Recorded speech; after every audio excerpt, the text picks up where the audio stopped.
তরমুজের খোসা রান্না করি, চুলি লই তরমুজ সিদ্ধ করি লই রাখি তরমুজের খোসা, দারচিনি, এলাচি, তেজপাতা, মসুরের ডাল, পাঁচফোড়ন,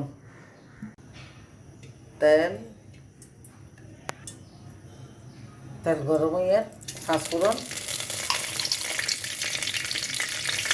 দারচিনি, এলাচি, তেজপাতা, পেঁয়াজ,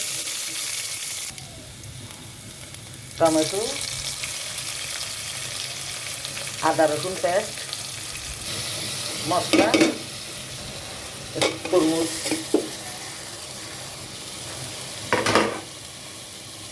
অল্প রসুন, মসুরের ডাল এবার ভালো করে লাড়িয়ে ওয়াইম।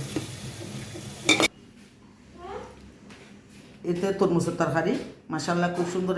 এভাবে আমরাও রান্না করিবেন।